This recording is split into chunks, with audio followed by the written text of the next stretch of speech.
Сәлем бердім баршаларыңызға. Сіздермен мен Әйгерім. Сіздермен бүгін өте жұмсақ болып шығатын күлше нанның рецептімен бөлісетін боламын. Ол үшін каналыма тіркеліп, подписацияны басып, қоңыраушаны басып қойыңыздар. Және де Instagram парақшама да тіркеліп кетіңіздер. Ал ендеше кеттік, бастаймыз. Ең алдымен жылы сүтімізді, одан соң жылы суымызды, ерітілген сары майды, тұзымызды, қантымызды және де аштықымызды салып араластырып алатын боламыз.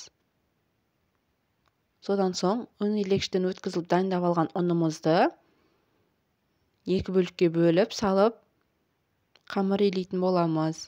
Енді бірінші бөлігін салып қасықтың көмегімен қоюланғанша араластырамыз. Одан кейін екінші бөлігін салып жұмсақ қамыр илеп аламыз. Қамырымыз жұмсақ болады. 1,5 сағат көлемінде ашытуға қойып қоямыз. Осылай ашып шыққан қамырымызды майда бөліктерге бөліп аламыз. Күлшеге таразыңыз болса таразбен, немесе мен сияқты көз мөлшермен бөліп алсаңыздар болады.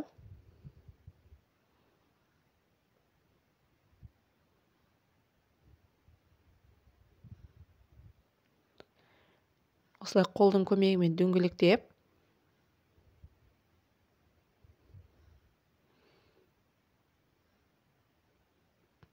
толық құрамына қанша кететінін мен описание бөліміне жазып қалдырамын. Астыңғы бөлімде өтіп құрамдарын көбейтіп азайтып жасай берсеңіздер болады. Және де каналыма кіріп керекті рецепттеріңізді таба аласыздар. Тағамдардың, салаттардың және де алдағы уақытта жаз мезгілі келе жатқандықтан салат жабылатын банкалардың рецепттері де бар.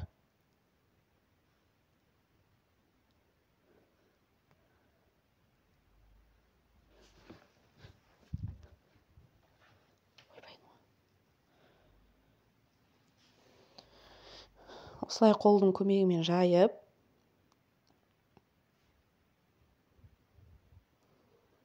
үстінен жұмыртқаның сарысы менен кішкене сүт қосып жеріп араластырып жағып шығатын боламыз. Алдын ала пешкамызды қыздырып қоямыз. Сол орталықта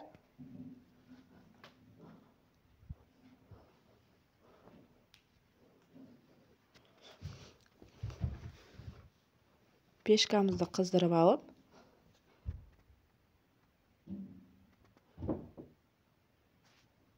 толықтай жағып шығып пешкамызға салып пісіріп алатын боламыз қызарғанша. Видеода көріп тұрғандарыңыздай өте жұмсақ, иісі керемет болып шығады. Міндетті түрде осы рецептпен жасап көріңіздер. Менімен бірге болғандарыңыз үшін рахмет. Сау болыңыздар.